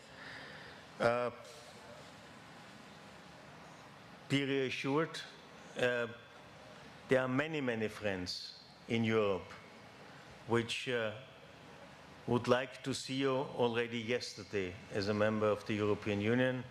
We have to convince one or the other, but I think it's also time, and we have the opportunity to discuss it tomorrow. I think it's again time for politicians, for leadership, to strike a deal. To arrive at the result is not something which can be achieved by experts. Experts can give advice, but decisions have been taken by politicians. You did it 3 years ago, and you will do it also in the near future. Thank you very much. Thank you, Commissioner Hahn. And the last panelist tonight is Monsieur Leroy. Monsieur Leroy, for you also, the same like for Madame Shikerinska, the similarity and the differences between two agreements. Thank you for the question. And first let me thank the Macedonian authorities for organizing this forum, which is very important, this forum, to make known all the huge achievements that North Macedonia has done for the last 20 years. I was there, of course, as Lord Robertson at a time where the future of the country was at stake, and so much has been achieved for the last 20 years, and not sufficiently known, I would say, in Europe, in other countries. So it's a very good occasion to make known the number of success stories of this country. And maybe you mentioned about the Ohrid agreement. I was very glad to hear this morning, this afternoon in a panel, a consensus that people were saying that clearly Ohrid Framework Agreement is a lasting success story. No one has lost with this agreement, but North Macedonia has won a lot by stability, no more threat to stability of the country. That's a huge achievement. And maybe the difference, as Shikerinska said, maybe at that time, the international community was extremely involved. I would say because the international community had the guiltiness of not being able to prevent the other tragedy, the war in Croatia, Bosnia, Kosovo. So it was clearly the willingness of international community to be much more active at that time to prevent another tragedy. And I remind that finally, with the Ohrid agreement, less than 200 people were killed in this country due to the conflict, compared to the thousands in other war in the region. That was clear. And that's why so many important leaders from EU, US, and NATO came. And I was glad that Robertson mentioned many of them. And I would like, of course, to mention myself also, to insist on the role of President Trajkovski, late President Trajkovski. I spent hours and hours in his office, including here in the presidential house here. I can testify how dedicated he was to ensure a stable country in peace. I want very much to praise, to pay tribute to his work. He mentioned, of course, Javier Solana, obviously a very important man on this, and very, very involved. I must say, I was so proud to work for him and with him. And just one name, I would like just one name which to the list of Lord Robertson is Robert Badinter, because Robert Badinter is a former high-level French lawyer, very high level, former minister, and he invented the rule of the double majority, a rule to protect the minorities. I think it's important to remind that is still functioning today. I think his name was also important.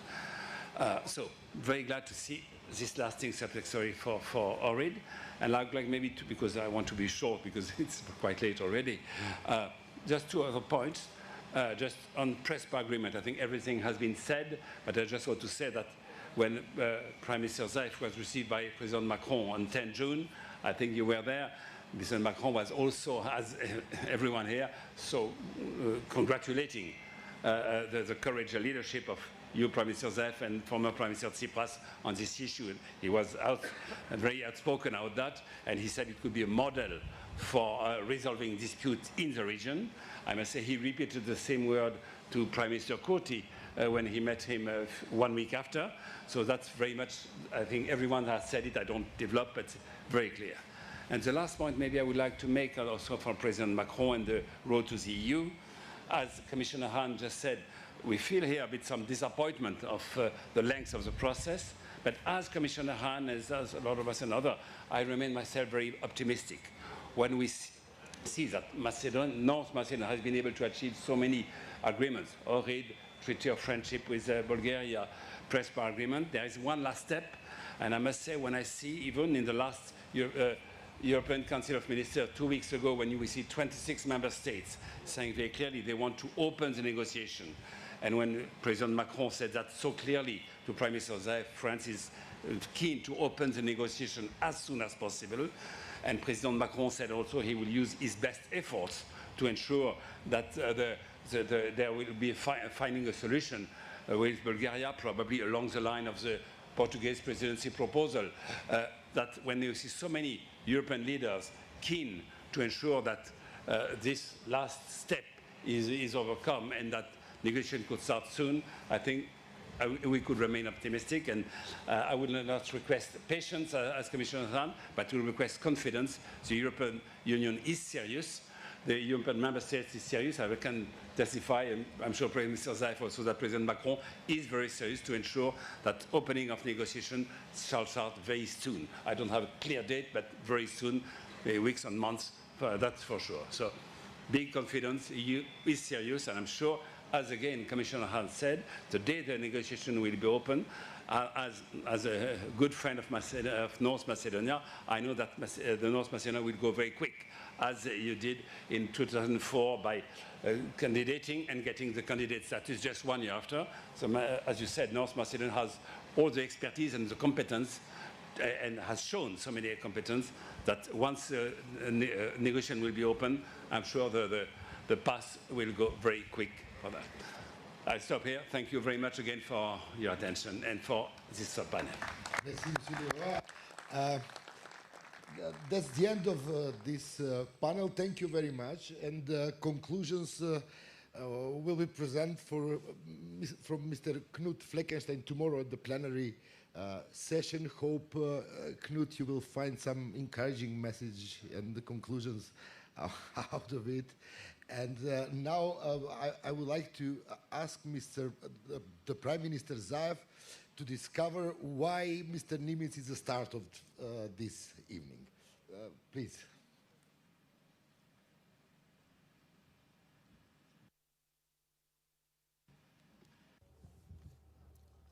Okay. We start this year Prespa Forum Dialogue, and normally we need to keep the spirit of dialogue and diplomacy, what Balkan needed very much. And because of that, we will start this year and will be every year award for the persons who are dedicated to resolve issues, to prevent conflicts and find solutions with the problems. And normally the person who deserve to get it the first award is Ambassador Matthew Nimitz. And this is the award what with great thankfulness we can give it to our dearest friend, Ambassador Matthew Nimitz. Thank you very much once again for your 25 years dedication of this problem, and finally we find solution. Oh. Prime Minister, thank you very much. I'm sorry I can't reach my hand there to take this award and put it here on my desk. I'm so sorry because of COVID. Only because of COVID, I'm not there with you. Let me just say a couple of words. I accept this award with some humility on behalf of the United Nations, which I served for 20 years of those 25 years. and Secretary General Guterres, who's given me so much support, but also on behalf of all the diplomats from Greece and North Macedonia and the European Union and the United States and United Nations who've helped on this project. And let me say today, a word of tribute to Ambassador Dimitris Vasilakis, the leading Greek negotiator on this for many, many, many years, who died this week in Athens. He was a great friend and a great diplomat for Greece. I regret I can't be there, as I said, only because of COVID. And I have so many memories of Ohrid. I know you're all ready for dinner, but I have to tell you, one of my visits to Ohrid back in 1995, when we were trying to work on the interim agreement, I and my colleague Herbert Okun, we set up a workroom in Ohrid, in the guest house. Your government has a very nice guest house there. And I was writing away, working on the interim agreement. And I would, when I finished a few pages, I would walk through the woods down to the president's country house. And President Glagorov was there. And he would take my papers and he would take a big pencil and he would write on it. And his English was not very good, but he would write big things on it and tell me what I did was not very good. He'd give it back to me. I'd walk through the woods again, up to the guest house, and work again. And on that visit, I wrote many, many sections of the interim agreement, and I walked many, many miles in your very nice forest there. Finally, we reached an agreement with Glagorov, but then, of course, we had to get an agreement with the Greeks. And that took a lot of time, too. It finalized in New York in September 1995 with Prime Minister Papoulias, later President Papoulias. What can I say? I just say thank you again for this award. As mediator for the United Nations for 20 years, they say it's the longest mediation for one person on one issue, which I don't consider a success. I consider that a criticism. I will say that if you looked at it objectively, what did I do? I really listened to the parties for 19 years. That's what I did. I listened to the parties for 19 years, but very respectfully. And then in the last year, maybe I did a little work. In any event, the real tributes are to other people, the European Commission, Commissioner Hahn, who played a big role, the United States, that throughout the whole process was helpful in both Athens and Skopje, and many other people who participated. But most important, the two leaders sitting up there. Leadership is important, right? We don't get these things done unless real people actually take responsibility, put their reputations on the line, and have political courage.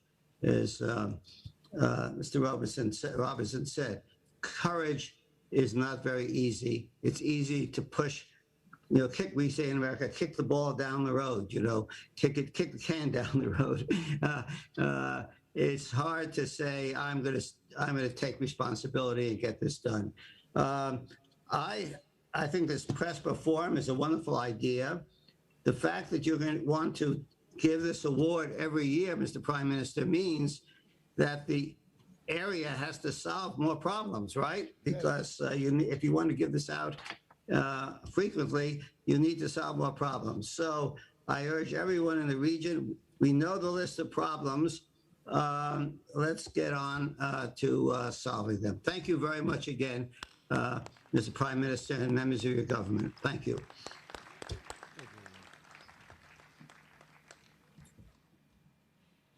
Thank you very much, Ambassador Nimitz. Your Excellencies, ladies and gentlemen, distinguished guests, thank you for attending this panel. And after 2 hours, I think we deserve some drink. Thank you.